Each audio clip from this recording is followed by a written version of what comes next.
السلام علیکم ناظرین، میرا نام محسن نذیر اور آپ دیکھ رہے ہیں ہمارا یوٹیوب چینل۔ پچھلے 12 گھنٹے میں جو ہم ڈیولپمنٹس ہوئی ہیں اس حوالے سے تفصیل سے بات کرتے ہیں۔ جناب پی ٹی آئی والوں کے لیے ایک بڑی خوشخبری آئی ہے۔ اب وہ اس کو خوشخبری کنسیڈر کرتے ہیں یا نہیں، لیکن ایک خوشخبری آئی ہے۔ اب وہ کیا خوشخبری ہے میں آپ کو آگے چل کے بتاتا ہوں۔ اس کے ساتھ ساتھ جناب آج جوڈیشل کمیشن کا اجلاس ہوا اور اس کے اندر وہ جو 6 ججز کا خط تھا اس کو موضوع بحث لایا گیا ہے۔ اس میں کچھ ڈیولپمنٹس ہوئی ہیں، اس حوالے سے بھی تفصیل سے بات کرتے ہیں۔ لیکن سب سے پہلے آغاز کرتے ہیں جناب پی ٹی آئی کی خوشخبری کو ایک سائڈ پہ، یا نون لیگ کی خوشخبری نہیں بلکہ پورے پاکستان کو ایک آج بہت بڑی خوشخبری ملی ہے۔ پاکستان نے جناب آسٹریلیا کو جو ہے وہ شکست دے دی ہے اور بڑی آؤٹ کلاس پرفارمنس دی گئی ہے پاکستان کی جانب سے۔ میں بالنگ کی بات کروں تو بالنگ میں بڑی اچھی پرفارمنس پاکستان نے دی ہے۔ حارث رؤف نے 5 وکٹیں حاصل کی ہیں، اور اس کے بعد بیٹنگ میں اگر بات کی جائے تو سیم ایوب نے بڑی اچھی بیٹنگ کی ہے اور پاکستان نے جناب 2017 کے بعد ایک بڑی کامیابی جو ہے وہ حاصل کی ہے۔ اور میں ایک بات سوچ رہا تھا کہ جناب جب پاکستانی ٹیم جو ہے وہ بری کارکردگی کرتی تھی یا بری پرفارمنس دیتی تھی تو اس کے بعد جو ہے محسن نقوی کے اوپر بڑی تنقید کرتے تھے۔ تو اب ظاہری بات ہے پاکستانی ٹیم نے ایک بڑی اچھی پرفارمنس دی اور بڑی آؤٹ کلاس پرفارمنس دی اور سیریز برابر ہو گئی ہے، اور اب پاکستان اس سیریز کے اندر الائیو بھی ہو گیا، کیونکہ اگر یہ میچ پاکستان ہار جاتا تو پاکستان یہ سیریز بھی ہار جاتا۔ لیکن اگر اب بات کی جائے تو محسن نقوی کی تعریف بھی کرنی چاہیے، کیونکہ ہاں تعریف کے بعد پھر ان پر تنقید بھی کرنی چاہیے کہ آگے چل کے اگر پھر پاکستانی ٹیم اللہ نہ کرے پھر بری پرفارمنس دیتی ہے، لیکن اب تعریف بھی کرنی چاہیے کیونکہ اچھی پرفارمنس دی ہے انہوں نے۔ اگر آپ بری پرفارمنس پر ان پر تنقید کرتے ہیں تو اچھی پرفارمنس پر جو ہے ان کی تعریف بھی کرنی چاہیے۔ خیر، جہاں کرکٹ کی بات ہی ہو رہی ہے وہاں جناب چیمپئنز ٹرافی کے حوالے سے ایک بڑی اہم ڈیولپمنٹ ہوئی ہے۔ وہ یہ ہوئی ہے کہ جناب بھارت نے جو ہے وہ چیمپئنز ٹرافی کے لیے پاکستان آنے سے انکار کر دیا ہے۔ اب یہ ذہن میں رکھیے گا کہ اس کے حوالے سے بی سی سی آئی نے ابھی تک کنفرمیشن نہیں دی، البتہ جو ہے بھارتی میڈیا نے جو ہے وہ یہ کنفرم کر دیا کہ جناب بھارت جو ہے وہ چیمپئنز ٹرافی کے لیے پاکستان نہیں آئے گا۔ انہوں نے کہا کہ جناب ان کے جو میچز ہیں وہ دبئی وغیرہ میں کروا دیے جائیں، اور یہ معاملہ جناب آپ کو پتہ ہے کہ آج کا نہیں چل رہا تھا کہ بڑے عرصے پہلے سے چل رہا تھا کہ جناب بھارت نے جو ہے وہ چیمپئنز ٹرافی کھیلنے کے لیے پاکستان نہیں آنا۔ بہت سے لوگ یہ کہہ رہے ہیں کہ جناب بی سی سی آئی نے جو ہے وہ کنفرم نہیں کیا، لیکن ان کی میڈیا نے جو کنفرم کیا ہے ظاہری بات ہے وہ بی سی سی آئی نے ہی ان کے اندر فیڈ کیا ہوگا، اس کے بعد ہی جو ہے اتنی بڑی خبر بریک کی گئی ہے۔ تو ایک جناب جو یہ ڈیولپمنٹ ہوئی، اور اس کے بعد محسن نقوی صاحب نے اسٹیٹمنٹ دی کہ جناب انہیں آفیشیلی ابھی تک کوئی جو ہے وہ اس طرح کی اسٹیٹمنٹ نہیں موصول ہوئی، اگر جب موصول ہوگی تو اس کے بعد اس کے بارے میں جو ہے وہ سوچا جائے گا۔ تو ایک یہ ڈیولپمنٹ ہوئی ہے۔ اس کے بعد جناب اب آ جاتے ہیں اسٹاک مارکیٹ پہ۔ اسٹاک مارکیٹ جناب پچھلے پورے ہفتے سے جو ہے وہ بڑی بہترین جا رہی ہے اور آئے دن اس کا ہائی لگ رہا ہے۔ آج بھی جو ہے وہ 93,140 پوائنٹ کا جو ہے وہ ہائی لگا ہے، اور دن بدن جو ہے وہ اسٹاک مارکیٹ کے اندر بہتری نظر آ رہی ہے۔ جب سے آپ کو پتہ ہے کہ اسٹاک مارکیٹ میں انٹرسٹ ریٹ جو وہ کم ہوتا نظر آ رہا ہے، تب سے جو ہے وہ معیشت بھی جو ہے وہ بہتر ہوتی نظر آ رہی ہے۔ آپ کو یاد ہوگا کہ پیٹرول کے ریٹس کے حوالے سے کہا جا رہا تھا کہ جناب اس بار جو ہے وہ 1 روپیہ بڑھایا گیا ہے، لیکن کہا یہ جا رہا ہے کہ جو آنے والے دنوں میں جو پیٹرول کی پرائسز جو ہے وہ کہا جا رہا ہے کہ ڈیکریز ہوں گی، کیونکہ انٹرسٹ ریٹ کم ہو رہا ہے۔ اور میں پہلے بھی بتا چکا ہوں کہ گزشتہ کئی مہینوں کے اندر جو ہے وہ تقریباً 7% انٹرسٹ ریٹ کم ہو گیا ہے۔ آپ اندازہ لگائیں کہ معیشت کا پہیہ کتنا بہتر ہو گیا ہوگا۔ اس کے بعد جناب اب تھوڑی سی بات کر لیتے ہیں اسموک کے حوالے سے۔ اسموک کے حوالے سے ایک بڑی اہم جو ڈیولپمنٹ وہ یہ ہوئی ہے کہ جناب حکومت نے کہا ہے کہ جناب اب جو ہے وہ 8 بجے تک جو ہیں وہ ساری دکانیں جو ہیں وہ بند کر دی جائیں گی، کیونکہ اسموک کے حوالے سے۔ اور دوسرا یہ کہ ٹرک، ٹرالے اور یہ دیگر جو گاڑیاں جو دھوئیں چھوڑتی ہیں وہ جناب اب شہر کے اندر داخل نہیں ہو سکتی، اور ان کے اوپر پابندی لگائی گئی ہے، اور شادی ہالز وغیرہ کے اوپر پہلے ہی پابندی لگائی گئی تھی، اور سکولز کی جو چھٹیاں ہیں اس کو مزید بڑھا دیا گیا، اور 17 تاریخ تک جو ہے وہ چھٹیاں دے دی گئی ہیں بچوں کو۔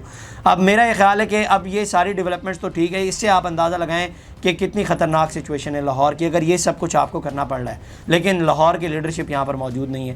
وزیر اعلیٰ پنجاب مریم نواز صاحبہ باہر ہیں، پارٹی کا صدر باہر ہے، اور پرائم منسٹر صاحب وہ بھی لاہور کے اندر نہیں ہے۔ ایون کہ انہیں تو لاہور کے اندر ہونا چاہیے، چلے وزیر اعلیٰ پنجاب لاہور میں موجود نہیں ہے تو ان کی غیر موجودگی کے اندر آپ کو تو لاہور کے اندر ہونا چاہیے تھا کہ یہ جو معاملات اس وقت بنے ہوئے لاہور کتنی خطرناک سچویشن کے اندر ہے اس کو کنٹرول کرنے کے لیے آپ کو لاہور کے اندر ہونا چاہیے تھا، لیکن وہ بھی جو ہے وہ لاہور کے اندر نہیں ہے۔ پارٹی پالیٹکس ہے، ظاہری بات ہے، اسی وجہ سے جو ہے وہ لاہور کے اندر نہیں ہے، اور جو دوسری لیڈرشپ ہے وہ خیر سے باہر بیٹھی ہوئی ہے۔ مریم نواز صاحبہ کا علاج چل رہا ہے، میں پہلے بھی بتا چکا ہوں، میں ان کے علاج کے حوالے سے ان کے اوپر تنقید نہیں کر رہا، نہ میں یہ بات کرنا چاہ رہا ہوں کہ یہ ان کا ایک ذاتی معاملہ، لیکن ایسے موقع پر جب پنجاب کو ان کی ضرورت ہے تو وہ یہاں پر موجود نہیں ہے۔ میرا خیال ہے کہ لاہور کی لیڈرشپ کو جو ہے وہ لاہور کے اندر موجود ہونا چاہیے، کیونکہ اس وقت لاہور بڑی خطرناک سچویشن کے اندر ہے، اور اس کو کنٹرول کرنے کے لیے ظاہری بات ہے اور تو کسی نے آنا نہیں ہے، پنجاب حکومت نے ہی کاوشیں کرنی ہیں، لیکن پنجاب حکومت اس طرح سے کاوشیں کرتی نظر نہیں آ رہی ہمیں۔ اس کے بعد جناب اب آ جاتے ہیں جو جوڈیشل کمیشن کا اجلاس ہوا ہے، اس کے اندر کچھ بڑی اہم ڈیولپمنٹس ہوئی ہیں، اور اس میں پہلے بات کر لیتا ہوں۔ جناب چیف جسٹس اور کمیشن کے سربراہ جسٹس یحییٰ افریدی کی زیر صدارت جوڈیشل کمیشن کے اجلاس میں جسٹس منصور علی شاہ، جسٹس منیب اختر، جسٹس امین الدین خان، جسٹس جمال خان مندوخیل نے ویڈیو لنک کے ذریعے اجلاس میں شرکت کی۔ اجلاس میں chief justice Sindh high court chief justice Muhammad Shafi Siddiqui,